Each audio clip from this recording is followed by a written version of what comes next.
ያሚናቱ ልጅ ሙሐመድ ዘይኔ የእርሶን ስም መጥራት ሆኖልኝ ፈኔ አንቱ ልላለኝ በህልሜም በውኔ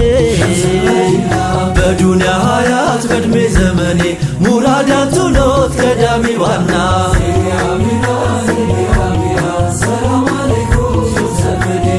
ከወደዱ አይቀር ካፈቀሩ አይቀር